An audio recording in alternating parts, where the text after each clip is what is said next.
The quote on the screen is from a book that has, it's just like required reading. It's Ta-Nehisi Coates' Between the World and Me. And it just been something that I read and underlined and highlighted and went back and read again, and has greatly just, it's a tough read, and it's really, really an important read for anybody that's doing anti-racism work and looking at America, which is what we're looking at today. The truth of America. Because what concerns us is truth. Some things are unknowable. And on those subjects, we engage in imagination and meditation, intuition. We use poetry, prayer, silence, and music to express truths that we can never really explain. And that's the central task of religious community, to create circles of reverence and gratitude around those truths that are beyond our ability to define because they're too beautiful or holy or metaphysical. And we file those truths under the heading of the sacred. And there are other truths that are our responsibility to uncover, bravely confront, study, and speak about until we serve them rightfully. And we can file those truths under justice. Those truths are no less sacred than the other kind I mentioned, the beautiful truths.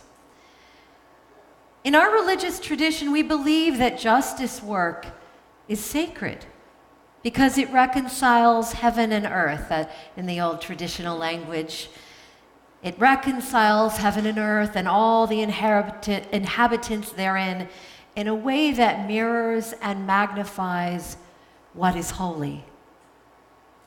So we're gathered as individuals. You are here individually, and I'm glad to see the children here too.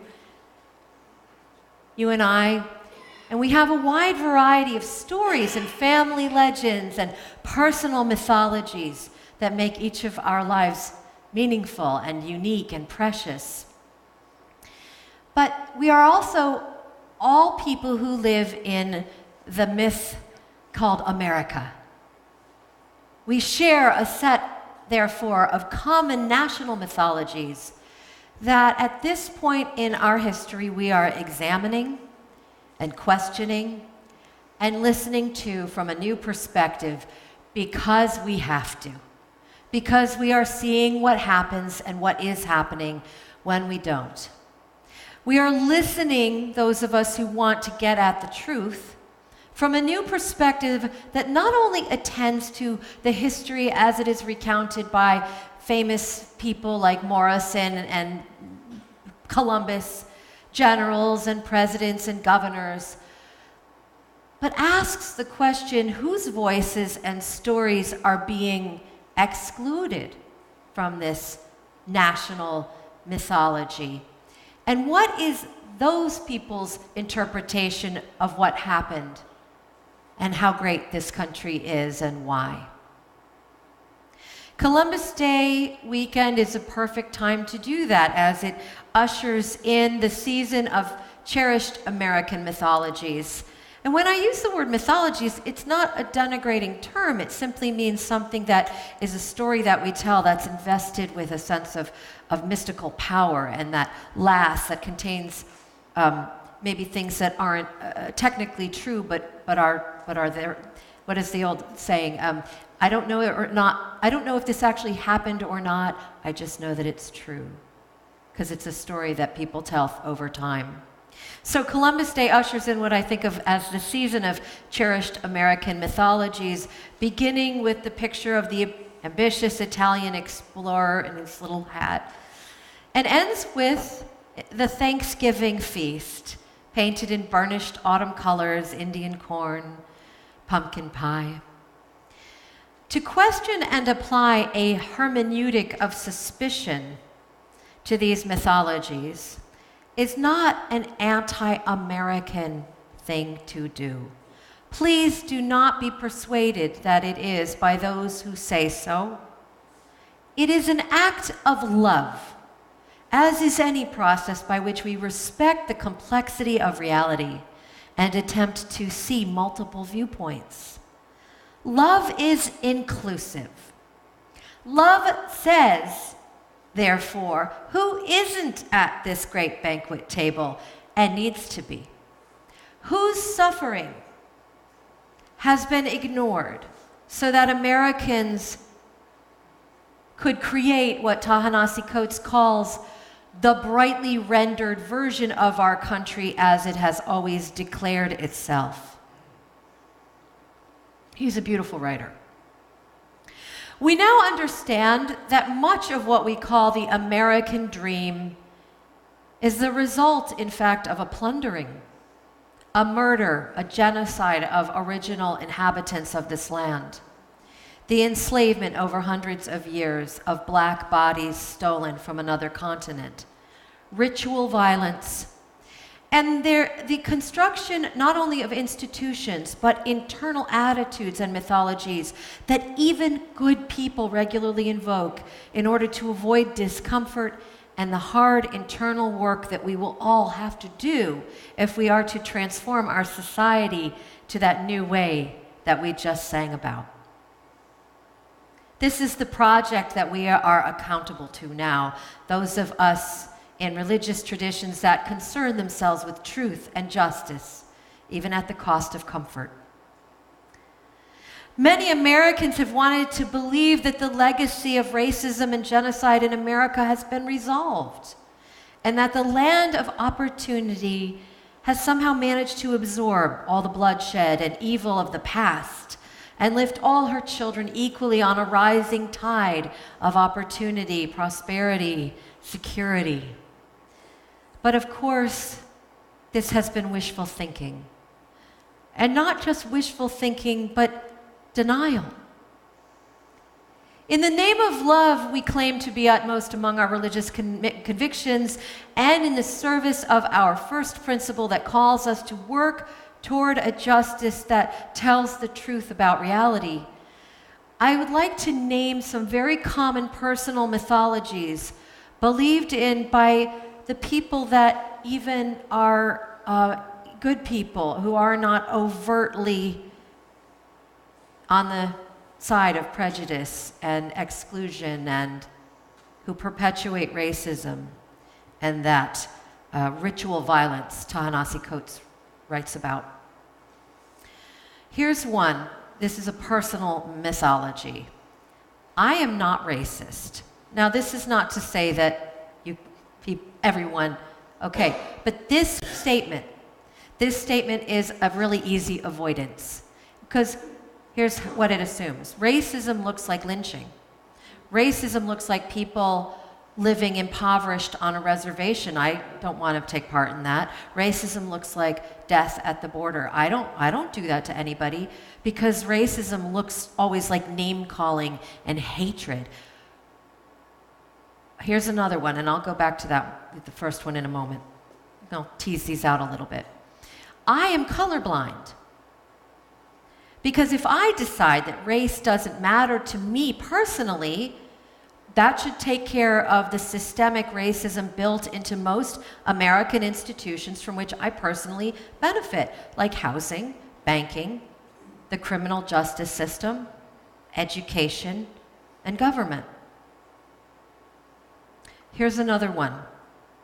And I'm lifting up the ones that I hear in liberal religious community and that I have myself used and I'm learning to undo in myself, okay? I am not privileged. My family worked hard to earn everything we've got, and I am not personally wealthy. Too many white Americans, so-called white because race is a construct, and if you come from one of the ethnic minorities that was once considered a different race, like those of you who are Irish, and remember when Irish was a race, it was in American history, too many still don't understand that privilege is not about money and wealth.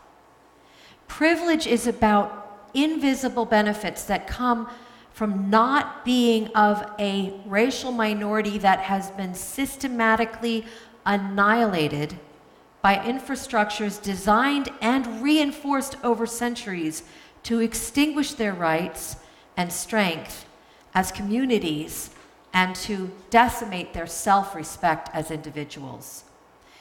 This is a war that was never formally declared, and it has never ended. And so we are in the midst of just beginning, I think, to understand what privilege really means. And I think we can do work on that as a congregation. Racism is not just a feeling of personal prejudice that individuals may hold in their hearts, but is a system. In fact, a wide-ranging, interrelated system that involves most of the institutions that all Americans rely on in order to access that opportunity we speak about with such reverence as the right of all our people. Let me just emphasize that again, that racism is not just a feeling of prejudice. It is a system that requires careful examination and dismantling across institutions and social structures. So if you are in this conversation about how we can make America great as we suffer and grieve all of the things that we see that are broken, a good working definition you can use is that racism is prejudice plus power. Racism is prejudice plus power. So please interrupt people when they talk about quote unquote reverse racism. There is no such thing. You have to have power and access to structures of power. Our task in this era is to rediscover America. Rediscover America by telling the truth about its foundations, including this time around, because we are grown-ups not only chronologically but morally, the perspectives of those who have not accumulated power or privilege along the way of its development for very intentional reasons. No one likes sermons like this. I don't like to give them. They upset my stomach, and I can tell by the morning of how I feel before I talk to you like this. They're upsetting and disturbing. They feel accusatory, and I feel accused and convicted just as much as you might be now. I feel accused, but also grateful because truth will set everybody free. Every time I read and learn and pay attention and listen to voices that I have never listened to before, listen to the realities of my beloved nation whose founding myths I have cherished all my life. I want to cherish reality and truth and build a new vision based on truth and justice. That's part of why I belong to a church, why I am part of the church. I think we can do this work because it's moral work. It is my obligation to bring before you these issues not only because it's necessary to seek an inclusive truth for the sake of our souls and our covenant with the God of justice, as if that wasn't enough.